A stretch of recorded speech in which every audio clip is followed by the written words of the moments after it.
ವಿದ್ಯಾರ್ಥಿಗಳೇ, 8ನೇ ತರಗತಿ ವಿದ್ಯಾರ್ಥಿಗಳಿಗೆ ಸಮಾಜ ವಿಜ್ಞಾನ ತರಗತಿಗಳಿಗೆ ಆತ್ಮೀಯವಾದಂತಹ ಸ್ವಾಗತ. ಹಾಗಿದ್ರೆ ವಿದ್ಯಾರ್ಥಿಗಳೇ, ಇವತ್ತು ನಾವು ಸಮಾಜ ವಿಜ್ಞಾನಕ್ಕೆ ಸಂಬಂಧಪಟ್ಟಂತೆ, ಇತಿಹಾಸಕ್ಕೆ ಸಂಬಂಧಪಟ್ಟಂತೆ 3ನೇ ಅಧ್ಯಾಯ ಭಾರತದ ಪ್ರಾಚೀನ ನಾಗರಿಕತೆಗಳು ಅನ್ನೋ ಒಂದು ಅಧ್ಯಾಯವನ್ನ ಕುರಿತು ಈ ಪ್ರಾಚೀನ ಅಧ್ಯಾಯದ ಒಂದು ಕುರಿತಾದಂತಹ ವಿಚಾರಗಳನ್ನು ನಾನು ತಿಳಿಸ್ತಾ ಹೋಗ್ತಾ ಇದ್ದೀನಿ. ನಾಗರಿಕತೆಗಳು ಅನ್ನೋ ಒಂದು ಶಬ್ದಕ್ಕೆ ಮೊದಲು ನಮಗೆ ಅರ್ಥವನ್ನ ಪಡ್ಕೊಬೇಕಾಗಿದೆ. ನಾಗರಿಕತೆಗಳು, ನಾವೆಲ್ಲ ನಾಗರಿಕರು, ಹೌದಾ? ನಾಗರಿಕರು ಇದ್ದಂತಹ ಸ್ಥಳಗಳನ್ನ ನಾಗರಿಕತೆಗಳು ಅಂತ ಹೇಳಿ ಕರಿತೇವೆ. ನೋಡ್ರಿ, ನಾವೀಗಾಗಲೇ ಆಧಾರಗಳು ಪಾಠವನ್ನ ನಿಮಗೆ ಹೇಳಿದ್ದೀವಿ. ಆಧಾರಗಳು ಅಂದ್ರೆ ಏನು ಅನ್ನೋದನ್ನ ತಿಳಿಸಿದ್ದೇನೆ. ಆಧಾರ ಅಂದ್ರೆ ಇತಿಹಾಸದ ಒಂದು ದಾಖಲೆಗೆ ಇರುವಂತಹ ಮುಖ್ಯವಾದಂತಹ ಒಂದು ಅಂಶ ಆಧಾರ. ಒಂದು ಏನ್ ಆಧಾರ? ನಾವು 8ನೇ ತರಗತಿ ಅಡ್ಮಿಷನ್ಗೆಲ್ಲ ನೀವು ಬಂದಿರ್ತೀರ, ದಾಖಲಾತಿ ಬಂದಿರ್ತೀರ. ಅವಾಗ ನಾವೇನ್ ಕೇಳ್ತೇವೆ ನಿಮ್ಮನ್ನ? ನೀ 7th ಪಾಸ್ ಆಗಿದ್ಯಾ ಅಂತ ಕೇಳ್ತೇವೆ, ಹೌದಾ? 7th ಪಾಸ್ ಆಗಿದ್ಯಾ ಅಂತ ಕೇಳ್ತೇವೆ. ಹ್ಞೂನ್ರಿ ಮಿಸ್ ಅಂತ ಹೇಳ್ತೀವಿ. 7th ಪಾಸ್ ಆಗಿದ್ಯಾ ಅಂತ ಹೇಳೋದಕ್ಕೆ ನಾನೇನ್ ಮಾಡ್ತೀನಿ? ತೋರ್ಸಾಗಿದ್ರೆ ಅಂತ ಕೇಳಿದಾಗ ನಿನ್ನ ಅಂಕಪಟ್ಟಿಯನ್ನು ನನಗೆ ತೋರಿಸ್ತೀಯಾ? ಏನ್ ಮಾಡ್ತೀಯಾ? ನಿನ್ನ ಅಂಕಪಟ್ಟಿಗಳನ್ನ ನನಗೆ ತೋರಿಸ್ತೀಯ. ಎಸ್, 7th ಪಾಸ್ ಅಂತ ನಾವು ಅನ್ಕೊಂತೀವಿ, ಹೌದಾ? ಹಾಗಾದ್ರೆ ನಮ್ಗೆ ಆಧಾರ ಗೊತ್ತಾಗುತ್ತೆ. ಎಸ್, ಈ ವಿದ್ಯಾರ್ಥಿ 7ನೇ ತರಗತಿಯನ್ನ ಪಾಸ್ ಆಗಿದ್ದಾನೆ, 8ನೇ ತರಗತಿಗೆ ನಮ್ಮ ಶಾಲೆಗೆ ದಾಖಲಾತಿಗೆ ಬಂದಿದ್ದಾನೆ ಅಂತ. ಇದು ಆಧಾರ. ಹಿಂಗೆ ಒಂದು ಯಾವುದೋ ಒಂದು ಇತಿಹಾಸವನ್ನ ರಚನೆ ಮಾಡಬೇಕು, ಇತಿಹಾಸದ ಬಗ್ಗೆ ಬರೀಬೇಕು ಅಂದ್ರೆ ಆಧಾರಗಳು ಬೇಕು, ಈ ಸಾಕ್ಷಿ ಪುರಾವೆಗಳು ಬೇಕ್ರಿ. ಹಂಗಿದ್ದಾಗ ಮಾತ್ರ ನಾವು ಆ ವ್ಯಕ್ತಿಯ ಆ ಸ್ಥಳದ ಬಗ್ಗೆ ನಾವು ನಿಜವಾಗ್ಲೂ ಮಾಹಿತಿಯನ್ನ ಕಲೆ ಹಾಕೋದಕ್ಕೆ ಸಾಧ್ಯ ಆಗುತ್ತೆ. ಓಕೆ, ಹಾಗಿದ್ರೆ ನಾಗರಿಕತೆಗಳ ಬಗ್ಗೆ ನಾವು ಹೇಳೋಣ. ವಲಸೆ ಬದುಕು ಸ್ಥಿರಗೊಂಡಾಗ ನಾವು 2ನೇ ಪಾಠದಲ್ಲಿ ಭಾರತದ ಲಕ್ಷಣಗಳು, ಚರಿತ್ರೆ ಪೂರ್ವ ಇತಿಹಾಸ, ಚರಿತ್ರೆಗಿನ ಮುಂಚಿನ ಇತಿಹಾಸವನ್ನ ನಾವು ತಿಳ್ಕೊಂಡಿದ್ವಿ. ಹೆಂಗಿತ್ತು ಚರಿತ್ರೆ ಪೂರ್ವ ಇತಿಹಾಸ? ಚರಿತ್ರೆ ಮೀನ್ಸ್ ಇತಿಹಾಸ. ಇತಿಹಾಸ ಅಂದ್ರೆ ಏನು? ಹಿಂದೆ ಆಗಿ ಹೋದಂತಹ ಘಟನೆಗಳನ್ನ ಮತ್ತೆ ನೆನಪಿಗೆ ತರುವಂತಹ, ಮತ್ತೆ ಅಧ್ಯಯನಕ್ಕೆ ಒಳಪಡಿಸುವಂತಹ ಒಂದು ವಿಚಾರವನ್ನೇ ನಾವು ಇತಿಹಾಸ ಅಂತ ಹೇಳಿ ಕರೀತೇವೆ. ಹಾಗಿದ್ರೆ ಇದು ಏನಪ್ಪಾ ಅಂದ್ರೆ ಇತಿಹಾಸಕ್ಕೂ ಮುಂಚಿನದು ನಮ್ಮ ನಾಗರಿಕತೆಗಳು ಅಂತ. ಅಂದ್ರೆ ಅವತ್ತಿನ ಬದುಕು ಹೆಂಗಿತ್ತು ಅನ್ನೋದನ್ನ ನಿಮಗೆ ಗೊತ್ತು. ನಾವು ನಿಮಗೆ ಒಂದು ಕಥೆಯನ್ನು ಸಹ ನಾನು ನಿಮಗೆ ನಿರೂಪಣೆಯನ್ನು ಸಹ ಮಾಡಿದ್ವಿ. ಆ ಒಂದು ಭಾರತದ ಚರಿತ್ರೆ ಪೂರ್ವ ಇತಿಹಾಸ ಒಂದು ಪಾಠದ ಲಿಂಕ್ ಅನ್ನು ನಾನು ನಿಮಗೆ ಶೇರ್ ಮಾಡಿದ್ದೆ 8ನೇ ತರಗತಿ ವಿದ್ಯಾರ್ಥಿಗಳೇ. ಅದನ್ನ ತಿಳ್ಕೊಂಡಿದ್ದೀರಾ ಅಂತ ಹೇಳಿದ್ದೆ. ನಾನು ಒಂದು ಕಥೆನ, ಒಬ್ಬ ಅಲೆಮಾರಿ ಜೀವನವನ್ನ ನಡೆಸ್ತಾ ಇದ್ದ. ಹಿಂದೆ ನೀವು ಕೂಡ ಕಾಡಿನಲ್ಲಿ ಒಂಟಿಯಾಗಿ ಅಡ್ಡಾಡ್ತಾ ಇದ್ವಿ, ಕಾಡು ಪ್ರಾಣಿಗಳನ್ನ ತಿಂತಾ ಇದ್ವಿ, ಹಸಿ ಮಾಂಸಗಳನ್ನೇ ತಿಂತಾ ಇದ್ವಿ, ಮರದ ತೊಗಟೆಗಳನ್ನೆಲ್ಲ ಮೈ ಸುತ್ತಿಗೆಂದು ಅಡ್ಡಾಡ್ತಿದ್ವಿ. ನಮ್ದೇ ಆದಂತಹ ಜೀವನವನ್ನ ನಮಗೂ ಮತ್ತು ಪ್ರಾಣಿಗೂ ಯಾವುದೇ ವ್ಯತ್ಯಾಸ ಇಲ್ದಂಗ ಇದ್ವಿ. ಎಲ್ಲಿ? ಕಾಡಿನಲ್ಲಿ, ಹೌದಲ್ಲ ವಿದ್ಯಾರ್ಥಿಗಳೇ? ಹಾಗಾದ್ರೆ ಆ ಒಂದು ಬದುಕು ಬದಲಾಗ್ತಾ ಬದಲಾಗ್ತಾ ಬದಲಾಗ್ತಾ ಹಳೆ ಶಿಲಾಯುಗದಿಂದ ಹೊಸ ಶಿಲಾಯುಗ, ಹೊಸ ಶಿಲಾಯುಗದಿಂದ ನವಶಿಲಾಯುಗ ಅಂತ ಹೇಳಿ ಬದಲಾಗಿದ್ದನ್ನ ನಾವೀಗಾಗಲೇ 2ನೇ ಅಧ್ಯಾಯದಲ್ಲಿ ತಿಳ್ಕೊಂಡಿದ್ದೀವಿ. ನಾವು ಬೆಂಕಿಯನ್ನ ಉಪಯೋಗಿಸೋದನ್ನ ಕಲಿತ್ವಿ. ಹಂಗೆ ಒಂದಿನ ಕಾಡಿಗೆ ಬೆಂಕಿ ಹತ್ತಿತ್ತು. ಬೆಂಕಿ ಹತ್ತಾಗ ಪ್ರಾಣಿಗಳೆಲ್ಲ ಕಾಡಿನಲ್ಲಿ ಬೆಂದು ಹೋಗಿದ್ವು. ಆಗ ಮನುಷ್ಯ ಆ ಬೆಂದಂತಹ ಪ್ರಾಣಿಯ ಟೇಸ್ಟ್ ಅಂದ್ರೆ ರುಚಿಯನ್ನ ನೋಡ್ತಾನೆ. ಅವಾಗ ಆತ ಅಂತಾನೆ, ಓ, ಹಸಿ ಮಾಂಸ ತಿನ್ನಕ್ಕಿಂತ ಈ ಬೆಂದಿರುವಂತಹ ಮಾಂಸ ಬಹಳಷ್ಟು ರುಚಿಯಾಗಿರುತ್ತೆ, ನಾನು ಯಾಕೆ ಈ ಬೆಂಕಿಯ ಕಲೆಯನ್ನ ಕಂಡುಕೋಬಾರದು ಅಂತ ಹೇಳಿ ಬೆಂಕಿಯ ಉಪಯೋಗವನ್ನ ಕಲಿತಾನೆ. ಆ ನಿಟ್ಟಿನಲ್ಲಿ ಕರ್ನೂಲ ಅನ್ನೋ ಒಂದು ಗುಹೆಯಲ್ಲಿ ಮೊದಲ ಬಾರಿಗೆ ಬೆಂಕಿಯನ್ನ ಬಳಸ್ಕೊಂಡ ಕುರುಹುಗಳನ್ನ ನಾವು ತಿಳಿದುಕೊಂಡ್ವಿ. ಹೀಗೆ ಒಂದೊಂದೇ ಸ್ಟೆಪ್ ಬೈ ಸ್ಟೆಪ್ ಆತ ಏನಾಗ್ತ ಒಂದೊಂದೇ ಹಂತವನ್ನ ಮೇಲ ಏರ್ತಾ ಬಂದ. ಆತ ತನ್ನ ರಕ್ಷಣೆಗೋಸ್ಕರ, ಪ್ರಾಣಿಗಳನ್ನ ಬೇಟೆ ಆಡೋಕೋಸ್ಕರ ಆಯುಧಗಳನ್ನ ಕಂಡಿಡ್ಕೊಂಡ. ಮೊದಲಿಗೆ ಕಲ್ಲಿನ ಆಯುಧಗಳನ್ನ ಕಂಡಿಡ್ಕೊಂಡ. ನಂತರ ಪ್ರಾಣಿಗಳ ಮೂಳೆಗಳನ್ನ ಆಯುಧಗಳಾಗಿ ಮಾಡ್ಕೊಂಡ. ಆಮೇಲೆ ಈ ಹವಾಮಾನ ಋತುಮಾನಕ್ಕೆ ತನ್ನನ್ನು ತಾನು ರಕ್ಷಣೆ ಮಾಡೋ ಸಲುವಾಗಿ ಗುಹೆಗಳಲ್ಲಿ ವಾಸ ಮಾಡೋದನ್ನ ಕಲ್ತ್ಕೊಂಡ. ಆಮೇಲೆ ಪ್ರಾಣಿಗಳನ್ನ ಸಾಕೋದನ್ನ ಕಲ್ತ್ಕೊಂಡ. ಪಶುಸಂಗೋಪನೆಯನ್ನ ಮಾಡೋದಿಕ್ಕೆ ಶುರು ಮಾಡಿದ. ಆಮೇಲೆ ನದಿಗಳ ದಡದಲ್ಲಿ ಬಂದು ನೆಲೆ ಇರೋದಿಕ್ಕೆ ಶುರು ಮಾಡ್ಕೊಂಡ. ವ್ಯವಸಾಯದ ಕಲೆಯನ್ನ ಕಲ್ಕೊಂಡ. ಕುರಿ, ಕೋಳಿ, ಮೇಕೆ ಈ ರೀತಿಯಾದಂತಹ ಒಂದು ಪ್ರಾಣಿಗಳನ್ನ ಸಾಕೋದಿಕ್ಕೆ ಶುರು ಮಾಡ್ಕೊಂಡ. ಮತ್ತೆ ಭತ್ತ, ರಾಗಿ, ಬಾರ್ಲಿ, ಗೋಧಿಯಂತಹ ಧಾನ್ಯಗಳನ್ನ ಬೆಳೆಯೋದಿಕ್ಕೆ ಶುರು ಮಾಡ್ಕೊಂಡ. ಯಾವಾಗ ಈ ವಲಸೆ ಬದುಕು ಸ್ಥಿರ ಆಗ್ತಾ ಬಂತೋ ಆವಾಗಲೇ ಮಾನವನ ಬದುಕು ಶುರುವಾಯ್ತು ನೋಡ್ರಿ. ಇತಿಹಾಸದ ರಚನೆಯ ಮೈಲುಗಲ್ಲುಗಳು ಅಲ್ಲಿಂದ ಶುರುವಾಯ್ತು. ಈಗ ಹಂಗಿದ್ದ ಮಾನವ ಈಗ ಹೆಂಗಾಗಿದ್ದೇವೆ? ನೀವು ಮೊನ್ನೆ ನೋಡಿದೀರಾ ಅನ್ಸುತ್ತೆ, 86ರ ಹರೆಯದ ವಯಸ್ಸಾದಂತಹ ಅಜ್ಜಿ ಬೇರೆ ಒಂದು ಗ್ರಹಕ್ಕೆ ಹೋಗಿ ಬಂದಿದ್ದಾರೆ. ಟಿವಿನಲ್ಲಿ ವೀಕ್ಷಣೆಯನ್ನ ಮಾಡಿರ್ಬೋದು. ಹಾಗಿದ್ರೆ ನಾವು ಈಗ ಎಷ್ಟು ಬದಲಾಗಿದ್ದೇವೆ ಅನ್ನೋದಕ್ಕೆ ಈ ಒಂದು ವಿಚಾರವನ್ನ ನಾವೀಗ ಬೇರೆ ಬೇರೆ ಗ್ರಹಕ್ಕೆ ಹೋಗಿ ನಮ್ಮ ವಾಸಸ್ಥಾನವನ್ನು ಗುರುತಿಸ್ಕೊಂತ ಇದ್ದೀವಿ. ಆ ಮಟ್ಟಿಗೆ ವಿಜ್ಞಾನ, ತಂತ್ರಜ್ಞಾನ, ಶೈಕ್ಷಣಿಕವಾಗಿ ಬಲವರ್ತರಾಗಿದ್ದೇವೆ. ಹೆಂಗಿದ್ವಿ ನಾವು? ಹೆಂಗಾದ್ವಿ ಅಲ್ವಾ ಮಾನವ? ಮಂಗನಿಂದ ಮಾನವ 4 ಕಾಲ ನಡೀತಿದ್ವಿ. ಬಟ್ಟೆ ಪರಿಕಲ್ಪನೆ ಇರಲಿಲ್ಲ, ಹೆಣ್ಣು ಗಂಡು ಅನ್ನೋ ಪರಿಕಲ್ಪನೆ ಇರಲಿಲ್ಲ, ಮನೆ ಬೇಕು ಅಂತಿರ್ಲಿಲ್ಲ, ನೀರು ಬೇಕು ಅಂತಿರ್ಲಿಲ್ಲ. ಮಾತ್ರ ಪ್ರಾಣಿಗಳಿಗೆ ಸಮನಾಗಿ ಅಡ್ಡಾಡಿದಂತಹ ಮಾನವ ತನ್ನ ಬದುಕನ್ನ ಸ್ಥಿರಗೊಳಿಸ್ಕೊಂಡಾಗ ಮನೆಯ ಕುರುಹುಗಳು ಗೊತ್ತಾಗ್ತಾ ಬಂದು ಮಣ್ಣಿನ ಕುಡಿಕೆಗಳನ್ನ ಬಳಸ್ಕೊಂಡ. ಮನೆಗಳಲ್ಲಿ ಗುಂಡಿ ತೊಡಕ್ ಶುರು ಮಾಡ್ಕೊಂಡವನು. ಯಾಕೆ? ತನ್ನನ್ನು ತಾನು ರಕ್ಷಣೆ ಮಾಡ್ಕೋಬೇಕು.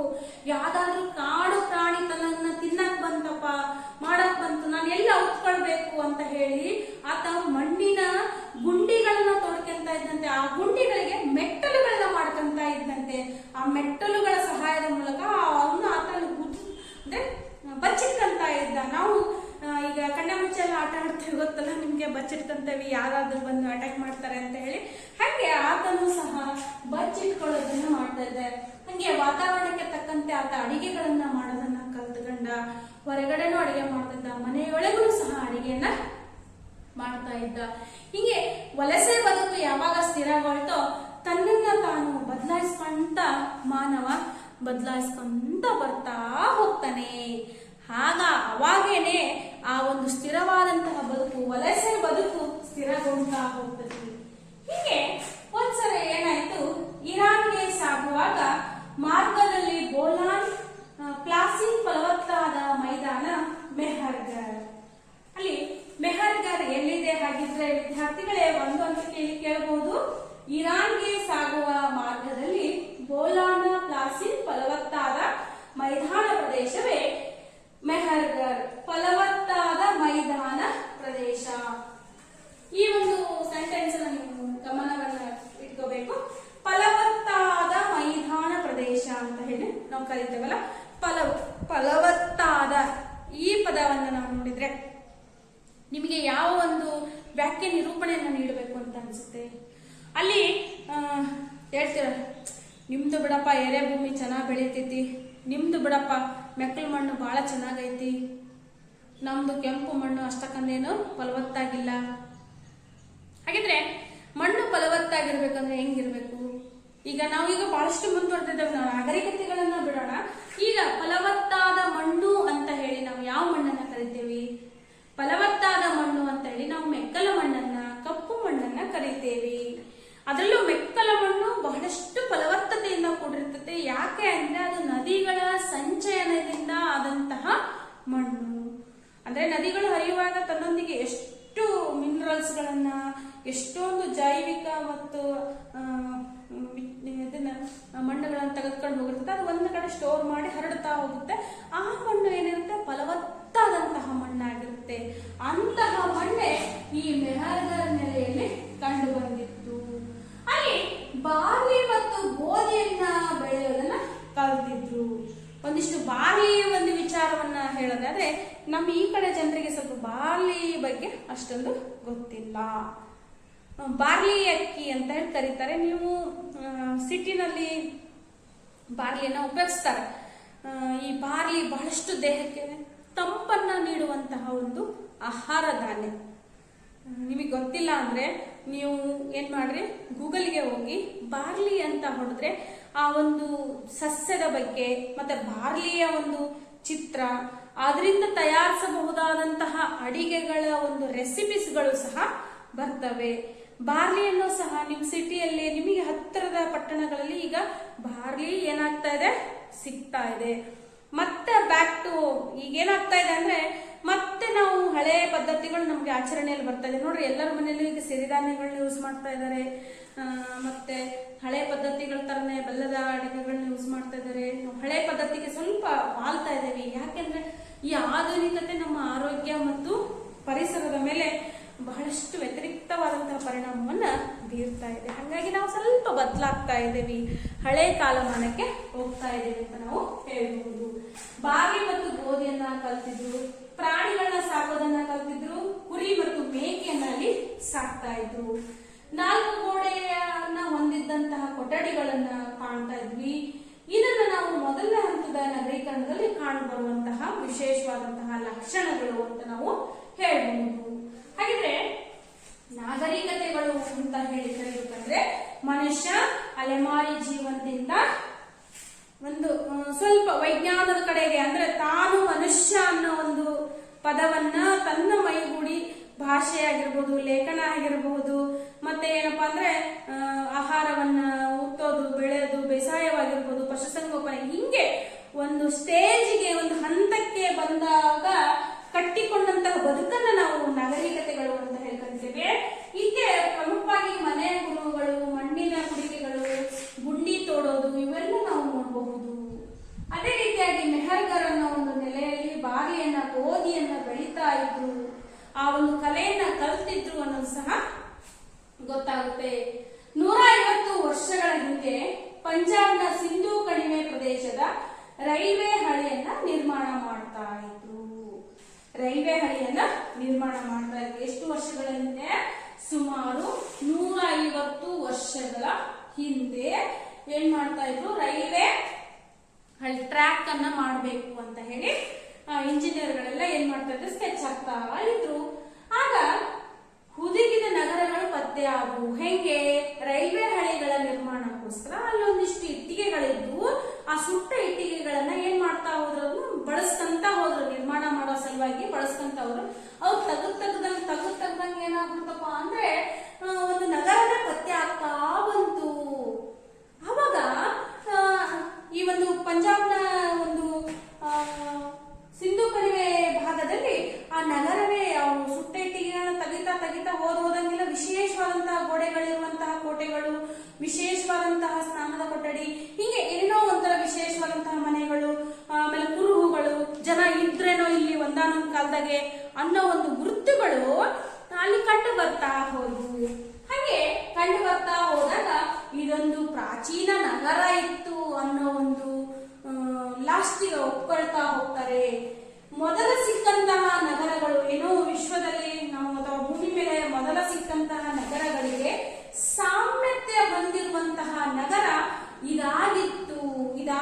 ನಾಗರಿಕತೆ, ಮೊದಲು ಸಿಕ್ಕಂತಹ ನಾಗರಿಕತೆಗಳ ಗುರುತುಗಳು ಹೇಗಿದ್ವು, ಕುರುಹುಗಳು ಹೇಗಿದ್ವು, ಅದೇ ಕುರುಹುಗಳು ಸಹ ಈ ಸಿಂಧೂ ಕಣಿವೆಯಲ್ಲಿನ ನಾಗರಿಕತೆಗಳಿಗೆ ಸಾಮ್ಯತೆಯನ್ನ ಹೊಂದಿತ್ತು. ಅದನ್ನೇ ನಾವು ಹರಪ್ಪ ನಾಗರಿಕತೆ ಅಂತ ಹೇಳಿ ಕರಿತೇವೆ. ಹಾಗಿದ್ರೆ ಈ ನಾಗರಿಕತೆ ಸುಮಾರು ಎಷ್ಟು ವರ್ಷಗಳ ಹಳೆಯದು ಅಂತ ಗೊತ್ತಾ ನಿಮ್ಗೆ? 4600 ವರ್ಷಗಳ ಅಷ್ಟು ಹಳೆಯದಾದಂತಹ ನಾಗರಿಕತೆ.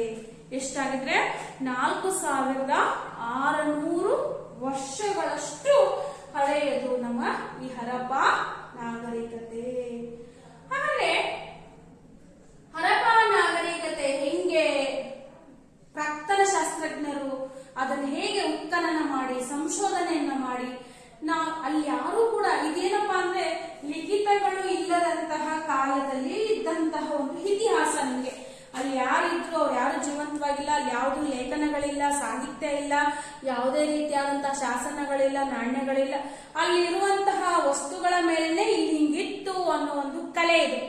ಆ ಪ್ರಾಕ್ತನ ಶಾಸ್ತ್ರಜ್ಞರ ಒಂದು ವಿಚಾರಧಾರೆಗಳನ್ನ ನಾವು ಅರ್ಥ ಮಾಡ್ಕೊಂಡ್ರೆ, ನಾವ್ ಈ ಬಿಲ್ಡಿಂಗ್ ಅನ್ನ ಡೆಮಾಲಿಷ್ ಮಾಡ್ಬಿಟ್ರೆ ಇಲ್ಲೊಂದು ಶಾಲೆ ಇತ್ತ ಅಂತ ಕೇಳ್ಬೇಕಾದಂತ. ಆದ್ರೆ ವಿಚಾರ ಮಾಡ್ರಿ, ಆಗಿದ್ರೆ ಅಲ್ಲಿ ಎಂದೋ ಸುಮಾರು 4600 ವರ್ಷಗಳ ಹಿಂದಿನ ಇತಿಹಾಸವನ್ನ ಎಷ್ಟು ಪ್ರಾಕ್ತನ ಶಾಸ್ತ್ರಜ್ಞರು ಒಂದಾದ ನಂತರ ಒಂದನ್ನ ಹಂತ ಹಂತವಾಗಿ ಸಂಶೋಧನೆ ಮಾಡಿ ಇತಿಹಾಸವನ್ನ ರಚಿಸಿದ್ದಾರೆ ಅಂದ್ರೆ ಬಹಳಷ್ಟು ಏನಾಗುತ್ತೆ, ಹೆಮ್ಮೆ ಆಗುತ್ತೆ ನಮ್ಮ ಇತಿಹಾಸಕ್ಕೆ ಮತ್ತು ನಮ್ಮ ಪ್ರಾಕ್ತನ ಶಾಸ್ತ್ರಜ್ಞರ ಸಂಶೋಧನೆ ಬಗ್ಗೆ ನಮ್ಮ ಒಂದು ಹ್ಯಾಟ್ಸಾಪ್ ಅಂತ ನಾವು ಹೇಳ್ಬಹುದು. ಹಾಗೆ ಇನ್ನು ಈ ಹರಪ್ಪ ನಾಗರಿಕತೆಯ ವಿಶೇಷತೆ ಏನು? ಹರಪ್ಪ ನಾಗರಿಕತೆಯಲ್ಲಿ 2ಕ್ಕಿಂತ ಹೆಚ್ಚಿನ ಭಾಗಗಳು ಕಂಡು ಬರ್ತವೆ. ಕೋಟೆಯನ್ನು ಕಾಣಬಹುದು. ಆ ಕೋಟೆಯ ಪೂರ್ವದ ತಗ್ಗು ಭಾಗವನ್ನ ಗ್ರಾಮ ಅಂತ ಹೇಳಿ ಕಾಣಬಹುದು. ಕೋಟೆಗಳು ಇದ್ವಂತೆ ನೋಡ್ರಿ, ಅವಾಗಿನ ಕಾಲದಲ್ಲಿ ಕೋಟೆ ಇದ್ವಂತೆ. ಆ ಪೂರ್ವದ ತಗ್ಗು ಭಾಗವನ್ನು ನಾವು ಗ್ರಾಮ ಅಂತ ಹೇಳಿ ಕರೀಬಹುದು. ಇನ್ನು ಸುಟ್ಟ ಇಟ್ಟಿಗೆಗಳಿಂದ ಗೋಡೆಗಳನ್ನ ಕಟ್ಟಿದ್ರು. ತುಂಬಾ ಗೋಡೆಗಳು ಬಹಳ ಭದ್ರವಾಗಿದ್ವಂತೆ. ಈಗ ಹೆಂಗಿರುತ್ತೆ ಹೇಳ್ರಿ, 2 ಮನೆಗೆಲ್ಲ ತಾಸಿ ಸೋರ ಕಟ್ಬಿಡ್ತದೆ ನೋಡಿ. ಸುಮಾರು 4600 ವರ್ಷಗಳ ಕೆಳಗಿನ ಒಂದು ಗೋಡೆಗಳು ಇನ್ನು ಭದ್ರವಾಗಿ ಸಂಶೋಧನೆಗೆ ಒಳಪಟ್ಟು ಅಂದ್ರೆ ವಿಚಾರ ಮಾಡುವ ವಿದ್ಯಾರ್ಥಿಗಳೇ, ಯಾವ ಮಟ್ಟಿಗೆ ಅವರು ಗೋಡೆಗಳನ್ನ ಕಟ್ಟಿದ್ರು, ಸುಟ್ಟ ಇಟ್ಟಿಗೆಗಳನ್ನ ಬಳಸಿ ಅಂತ ನಮಗೆ ನೋಡಬಹುದು. ಇನ್ನು ಕೋಟೆಯನ್ನ ನೋಡ್ತಾ ಹೋದ್ರೆ ಅಲ್ಲಿ ಒಂದು ಗಮನಾರ್ಹವಾದಂತಹ ಕಟ್ಟಡಗಳು ಕಂಡು ಬರ್ತಾ ಇದ್ವು. ಆ ಕೋಟೆ ಒಳಗೆ ನುಗ್ಗಿದ್ವಿ ಅಂತಾನೆ ಒಂಥರ ಏನೋ ಒಂದು ವಿಶೇಷವಾದಂತಹ ಸ್ಪೆಷಲ್ ಆದಂತಹ ಒಂದು ಕಟ್ಟಡಗಳು ಕಂಡು ಬರ್ತಾ ಇದ್ವು. ಕೋಟೆ ಒಳಗೆ ಹೋದಂಗೆ ಪಟ್ಟಣ ಕಂಡು ಬರ್ತಾ ಇತ್ತು. ಮತ್ತೆ ಸ್ನಾನದ ಕೊಳ ಕಂಡು ಬರ್ತಾ ಇತ್ತು. ಆ ಕೊಳದ ಹೆಸರೇ ಮೆಹೆಂಜೋದಾರೋ ಸ್ನಾನದ ಕೊಳ ಅಂತ ಹೇಳ್ಬಹುದು. ಈ ಸ್ನಾನದ ಕೊಳದ ವಿಶೇಷತೆಯನ್ನು ನಾವು ನೋಡೋದೇನಾದ್ರೆ, ಈ ಸ್ನಾನದ ಕೊಳಕ್ಕೆ ಮೆಟ್ಟಲುಗಳ ವ್ಯವಸ್ಥೆ ಇತ್ತಂತೆ.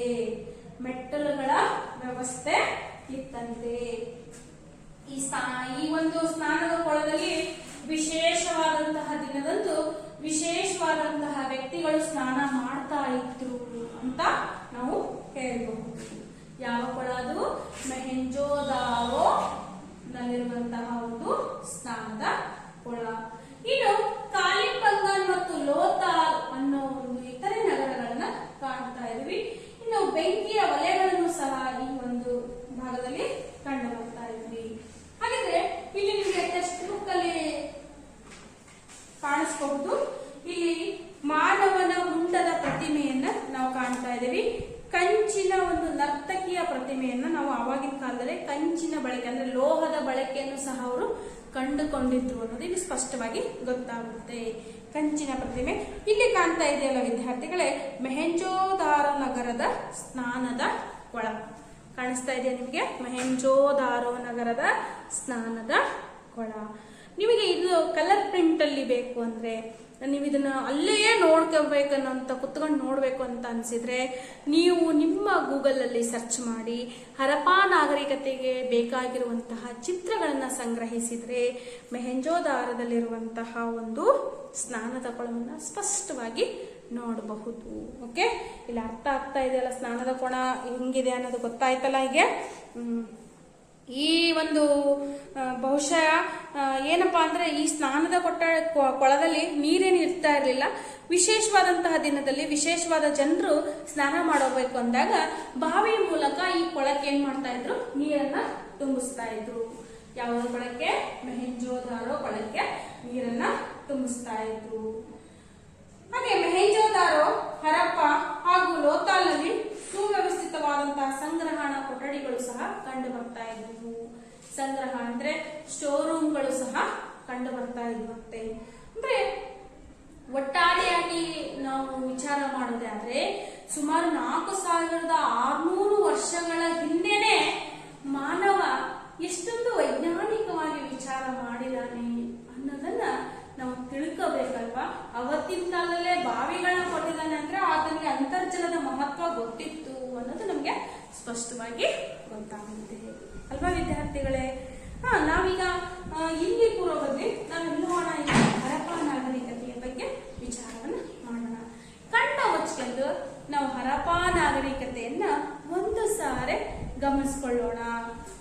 ಸಾರೆ ಗಮನಿಸ್ಕೊಳ್ಳೋಣ. ಆ ಒಂದು ವಿಚಾರವನ್ನ ನೋಡ್ತಾ ಹೋಗೋಣ. ವಿದ್ಯಾರ್ಥಿಗಳೇ, ನಾವೆಲ್ಲ ಬಹಗಾಯಿಸಲು ಹೋಗ್ತಾ ಹೋಗ್ತಾ ಹರಪ್ಪ ಸಂಸ್ಕೃತಿಗೆ ಹೋಗ್ತಾ ಇದೀವಿ. ಅಲ್ಲಿ ಮೆಹೆಂಜೋದಾರೋ ಸ್ನಾನದ ಕೊಳವನ್ನ ನೋಡ್ತಾ ಇದೀವಿ. ಅಲ್ಲಿನ ಮೆಟ್ಟಿಲ ವ್ಯವಸ್ಥೆಯನ್ನ ನೋಡ್ತಾ ಇದೀವಿ. ಅಲ್ಲಿ ವಿಶೇಷವಾದಂತಹ ದಿನ, ವಿಶೇಷವಾದಂತಹ ವ್ಯಕ್ತಿಗಳು ಸ್ನಾನ ಮಾಡೋದನ್ನ ಊಹಿಸ್ಕೊಂತ ಇದೀವಿ. ಅದನ್ನೆಲ್ಲ ಊಹಿಸ್ಕೊಂಡಾಗ ಹರಪ್ಪ ಸಂಸ್ಕೃತಿಗೂ ನಮಗೂ ಏನಾದ್ರು ಡಿಫ್ರೆನ್ಸ್ ಅನ್ನಿಸ್ತಾ? ಇಲ್ಲಲ್ಲ. ಎಷ್ಟು ವೈಭೋಗಿತವಾದಂತಹ ಸಂಸ್ಕೃತಿಯನ್ನು ಅವ್ರು ಪಡ್ಕೊಂಡಿದ್ರು ಅವತ್ತಿನ ಕಾಲದಲ್ಲಿ ಅಂದ್ರೆ ಸುಮಾರು 4600 ವರ್ಷಗಳ ಹಿಂದನೆ ಅವ್ರು ಪಡ್ಕೊಂಡಿದ್ರು ಅನ್ನೋದು ನಮಗೆ ಸ್ಪಷ್ಟವಾಗುತ್ತೆ. ಇನ್ನು ಅವರ ನಗರ ಯೋಜನೆಗಳು ಹೇಗಿದ್ವು? ನಗರದ ತಳದಲ್ಲಿ ಜನವಸತಿಗಳು ಅತ್ಯಂತ ವ್ಯವಸ್ಥಿತವಾಗಿ ಕಂಡು ಬರ್ತಾ ಇದ್ವಂತೆ. ಇದು ನಗರ ಅಂದ್ರೆ ಅದ್ರ ಕೆಳಗಡೆ ಏನ್ ಮಾಡ್ತಾ ಇದ್ರು, ಗ್ರಾಮಗಳೊಳಗ ಜನರು ವಾಸವಾಗಿದ್ರಂತೆ. 1 ಅಥವಾ 2 ಅಂತಸ್ತಿನ ಮನೆಗಳನ್ನ ಕಟ್ಟದಂತ ಇದ್ರಂತೆ. ನಾವೀಗಂತ ಡುಪ್ಲೆಕ್ಸ್ ಹೌಸ್ ಅವಾಗಿನ ಕಾಲದಾಗೆ ಅವ್ರು ಕಟ್ಟಿದ್ರಂತೆ ನೋಡ್ರಿ. ಆಮೇಲೆ ಮನೆಗೆ ಚರಂಡಿ ವ್ಯವಸ್ಥೆಗಳಿದ್ವಂತೆ. ಪ್ರತಿ ಮನೆಯಲ್ಲೂ ಸ್ನಾನದ ಕೊಠಡಿಗಳಿದ್ವಂತೆ. ಒಂದೊಂದು ಮನೆಯಲ್ಲಿ ಬಾವಿಗಳು ಸಹ ಇದ್ವಂತೆ. ಆ ಬಾವಿಗಳ ಮೂಲಕ ಏನ್ ಮಾಡ್ತಾ ಇದ್ರಂತೆ, ನೀರನ್ನ ಸೇದಿ ಆ ನೀರನ್ನ ಉಪಯೋಗಿಸ್ಕೊಂತ ಇದ್ವಿ. ಸ್ನಾನಕ್ಕಾಗಿರ್ಬೋದು, ಅಡಿಗೆಗಾಗಿರ್ಬೋದು, ಮತ್ತೆ ಯಾವುದೋ ಇತರೆ ಕೆಲಸಗಳಿಗಾದ್ರೂ ನೀರನ್ನ ಇಂಪಾರ್ಟೆಂಟ್ ಆಗಿರಂತ ನೀರನ್ನ ಉಪಯೋಗಿಸ್ಕೊಳ್ತಾ ಇದ್ರಂತೆ. ಈ ರೀತಿಯಾಗಿ ಏನ್ ಮಾಡ್ತಾ ಇದ್ರು ವಿದ್ಯಾರ್ಥಿಗಳೇ, ಒಂದು ವ್ಯವಸ್ಥಿತವಾದಂತಹ ಒಂದು ಯೋಜನೆಯ ಜೀವನವನ್ನ ಮಾಡ್ಕೊಂತ ಇದ್ರು. ಅಲ್ಲಿ ಒಳಚರಂಡಿ ವ್ಯವಸ್ಥೆ ಎಷ್ಟು ವ್ಯವಸ್ಥಿತವಾಗಿತ್ತು ಅಂದ್ರೆ ಇವತ್ತಿಗೂ ಕೂಡ ನಾವು ಹರಪ್ಪ ನಾಗರಿಕತೆಯ ಕಾಲದ ಒಳಚರಂಡಿ ವ್ಯವಸ್ಥೆನ ನಮ್ಮ ಗ್ರಾಮಗಳಲ್ಲಿ ಕೊಡಲಾಗ್ತಿಲ್ಲ. ಹೆಂಗೆ ಅಂದ್ರೆ ನಮ್ದು ಈಗ ನೋಡ್ರಿ, ಗ್ರಾಮಗಳಲ್ಲೆಲ್ಲ ಒಳಚರಂಡಿಗಳಂದ್ರೆ ಓಪನ್ ಒಳಚರಂಡಿಗಳದಾವೆ, ಹೌದಾ? ಅವತ್ತಿನ ಕಾಲದಲ್ಲಿ ಹರಪ್ಪ ನಾಗರಿಕತೆಯಲ್ಲಿ ಓಪನ್ ಒಳಚರಂಡಿಗಳಿರ್ಲಿರಂತೆ. ಅಲ್ಲಲ್ಲಿ ರಂಧ್ರಗಳನ್ನ ಮಾಡಿದ್ರಂತೆ ಶುಚಿಗೊಳಿಸೋ ಸಲುವಾಗಿ. ಎಲ್ಲ ಕ್ಲೋಸ್ಡ್ ಅಂದ್ರೆ ನಾವು ಈ ದೊಡ್ಡ ದೊಡ್ಡ ಸಿಟಿಯಲ್ಲಿ ನೋಡ್ತೇವೆ, ಈ ಬೆಂಗಳೂರು, ದಾವಣಗೆರೆ ಅಂತ ಮಹಾನಗರಗಳಲ್ಲಿ ನಾವು ನೋಡ್ತೇವೆ ಕ್ಲೋಸ್ ಆಗಿರುವಂತಹ ಒಳಚರಂಡಿಗಳು. ಯಾವಾಗಾದ್ರೂ ಬಂದು ಕ್ಲೀನ್ ಮಾಡೋದಕ್ಕೋಸ್ಕರ ಒಂದೊಂದ್ ಕಡೆ ಅದನ್ನೇನ್ ಮಾಡ್ತಿದ್ರು, ರಂಧ್ರಗಳನ್ನ ಬಿಡ್ತಿದ್ರು.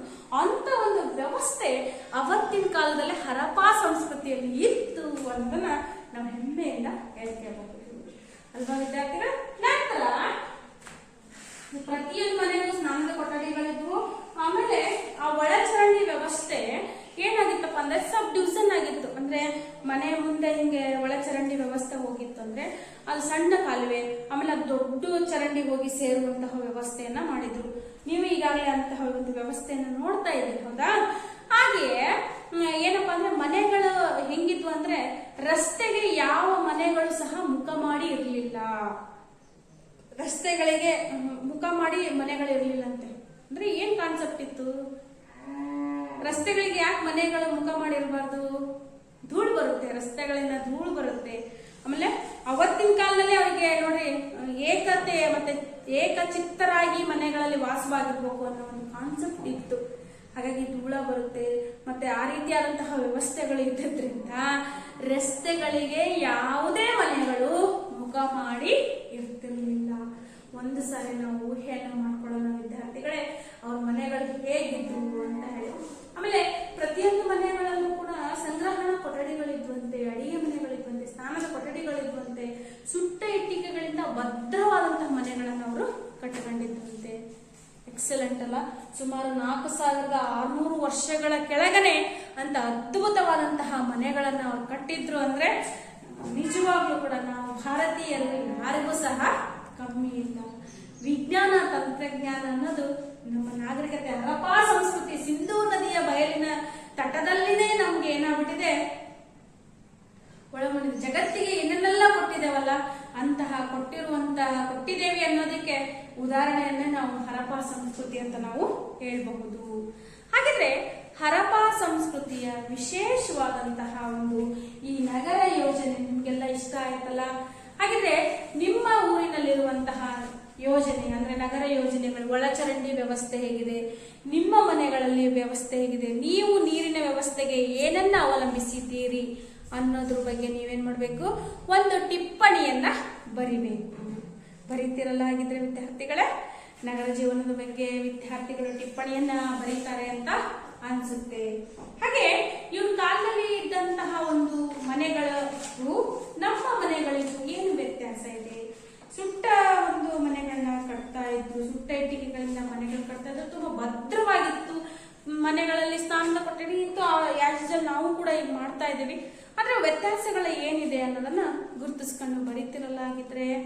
ಆಮೇಲೆ ಇವ್ರ ಜನಜೀವನ ಹೇಗಿತ್ತು, ವ್ಯವಸ್ಥೆ ಇತ್ತು, ಕೃಷಿಯನ್ನೇ ಅವಲಂಬಿಸಿದ್ರು. ಬೆಲೆ ಬಾಳುವ ಲೋಹಗಳನ್ನ, ಹರಳುಗಳನ್ನ ಇವರು ಧರಿಸ್ತಾ ಇದ್ರು. ಕಂಚಿನ ನರ್ತಕಿಯ ಪ್ರತಿಮೆಯನ್ನು ತೋರಿಸಿದಾಗ ನಾನು ನಿಮಗೆ ಹೇಳಿದೆ, ಇವ್ರ ಕಾಲದಲ್ಲಿ ಲೋಹಗಳ ಒಂದು ಬಳಕೆ ಇವ್ರಿಗೆ ಏನಾಗಿತ್ತು ಗೊತ್ತಿತ್ತು. ಹಾಗಾಗಿ ಇವರು ಲೋಹಗಳನ್ನ ಬಳಸ್ತಾ ಇದ್ರು, ಬೆಲೆ ಬಾಳುವಂತಹ ಹರಳುಗಳನ್ನ ಹಾಕಂತ ಇದ್ರು, ಮತ್ತೆ ಆಭರಣಗಳನ್ನ ಧರಿಸ್ತಾ ಇದ್ರು. ಕುರಿ ಮತ್ತೆ ಮೇಕೆ ಮತ್ತೆ ದನ, ಎಮ್ಮೆ, ಗೂಳಿಯನ್ನ ಇವರು ಸಾಕ್ತಾ ಇದ್ರು. ಗೋಧಿ, ಬಾರ್ಲಿ, ಕಾಳು, ಸಾಸಿವೆ ಮುಖ್ಯ ಬೆಳೆಗಳನ್ನ ಬೆಳೀತಾ ಇದ್ರು. ಹತ್ತಿಯನ್ನು ಸಹ ಬೆಳೆದು ಉಡುಪುಗಳನ್ನ ತಯಾರಿಸುವಂತ ಕಲೆಯನ್ನು ಸಹ ಕಂಡುಕೊಂಡಿದ್ರು. ಹಾಗಿದ್ರೆ ಇವರು ಎಷ್ಟು ಮಟ್ಟಿಗೆ ನಮ್ಮ ಗ್ರಾಮಗಳನ್ನ ನಮ್ಮ ಹರಪ್ಪ ಸಂಸ್ಕೃತಿಯ ನಾಗರಿಕತೆಗೆ ಹೋಲಿಸಬಹುದೇ? ಹಾಗಿದ್ರೆ ಹೋಲಿಸಬಹುದಾ ವಿದ್ಯಾರ್ಥಿಗಳೇ? ಹೋಲಿಸಬಹುದು. ನಿಜವಾಗ ನಮ್ಮ ಗ್ರಾಮದಲ್ಲೂ ಕೂಡ ಅದೇ ರೀತಿಯಾದಂತಹ ವ್ಯವಸ್ಥೆ ಇದೆ, ಅವರ ಗ್ರಾಮದಲ್ಲೂ ಕೂಡ ಅವರದೇ ಆದಂತಹ ವ್ಯವಸ್ಥೆ ಇದೆ. ನಾವು ಸಹ ದನಕರುಗಳನ್ನ ಸಾಕ್ತಾ ಇದ್ದೀವಿ, ಬೆಲೆ ಬಾಳುವಂತಹ ಒಂದು ಹರಳುಗಳನ್ನ ಧರಿಸ್ತಾ ಇದ್ದೀವಿ. ಬಟ್ ಅವರಿಗೆ ಭಾಷೆ ಒಂದು ಮತ್ತು ಲೇಖನದ ವ್ಯವಸ್ಥೆ ಇತ್ತೋ ಇಲ್ಲೋ ಗೊತ್ತಿಲ್ಲ. ನಾವು ಆಗ್ಲೇ ಈಜಿಪ್ಟ್ ನಾಗರಿಕತೆಯಲ್ಲಿ ಹಿರೋಗ್ಲಿಫಿಕ್ಸ್ ಅನ್ನೋ ಒಂದು ಬರವಣಿಗೆಯನ್ನು ನಾವು ಕಾಣ್ಕೊಂಡಿದ್ದೇವೆ. ಬಟ್ ಇನ್ನು ಹರಪ್ಪ ನಾಗರಿಕತೆಯಲ್ಲಿ ಬರವಣಿಗೆಯ ಬಗ್ಗೆ ನಮ್ಗೆ ತಿಳಿದು ಬಂದಿಲ್ಲ, ಹೌದಾ? ಹಾಗಾಗಿ ಆ ಜನಜೀವನದ ವ್ಯವಸ್ಥೆಯನ್ನು ನಮ್ಮ ವ್ಯವಸ್ಥೆಗೆ ನಾವು ಸೇರಿಸಿಕೊಂಡಾಗ ಅದ್ಭುತ ಅಂತ ಅನಿಸುತ್ತಲ್ಲ. ಸುಮಾರು 4,600 ವರ್ಷಗಳ ಹಿಂದೆನೆ ಅಂತ ಹರಪ್ಪ ನಾಗರಿಕತೆಯನ್ನ ನಾವು ಪಡೆದುಕೊಂಡಿದ್ವಿ ಅನ್ನೋದನ್ನ ಸ್ಪಷ್ಟವಾಗಿ ಇಲ್ಲಿ ತಿಳಿಸಬಹುದು. ಹಾಗೆ ಈ ಹರಪ್ಪ ನಾಗರಿಕತೆಯ ಜನಜೀವನವನ್ನ ನಾವು ನೋಡೋದೇ ಆದ್ರೆ, ಇವರು ಬಾರ್ಲಿಯನ್ನ, ಸಾಸಿವೆಯನ್ನ ಮತ್ತೆ ಗೋಧಿಯನ್ನ ಬೆಳೀತಾ ಇದ್ರು, ಅವುಗಳನ್ನ ಉಪಯೋಗಿಸ್ತಾ ಇದ್ರು ಅನ್ನೋದು ಸಹ ನಮಗೆ ಗೊತ್ತಾಗುತ್ತೆ. ಕುರಿ, ಮೇಕೆ, ನಾಯಿ, ಗೂಳಿ, ಡುಬ್ಬದ ಗೂಳಿಯನ್ನ ಇವರು ಸಾಕ್ತಾ ಇದ್ರು. ಮತ್ತು ಈ ಕಾಲದಲ್ಲಿ ಬಲೂಚಿಸ್ತಾನ, ಸೌರಾಷ್ಟ್ರ, ದಕ್ಕನ್ ಪ್ರದೇಶ, ಮೆಸೊಪೊಟೋಮಿಯಾ ಅನೇಕ ಪ್ರಮುಖ ನಗರಗಳು ವ್ಯಾಪಾರ ಸಂಪರ್ಕವನ್ನ ಹೊಂದಿದ್ವು. ಇನ್ನು ಹರಪ್ಪ ಸಂಸ್ಕೃತಿಯ ಅವನತಿಯನ್ನ ನಾನು ಒಂದು ವಿಡಿಯೋ ನಿಮಗೆ ಹಾಕ್ತೀನಿ, ನೋಡಬೇಕು. ಓಕೆ. ಹಾಗೆ ಈ ಪಾಠಕ್ಕೆ ಸಂಬಂಧಪಟ್ಟಂತೆ ನಿಮಗೆ ಹರಪ್ಪ ಸಂಸ್ಕೃತಿಗೆ ಜನಜೀವನ, ನಗರ ವ್ಯವಸ್ಥೆಗಳು ಬಹಳಷ್ಟು ಪ್ರಮುಖವಾಗಿ ಕಂಡು ಬರ್ತವೆ. ಅರ್ಥ ಆಯ್ತಲ್ಲ ವಿದ್ಯಾರ್ಥಿಗಳೇ?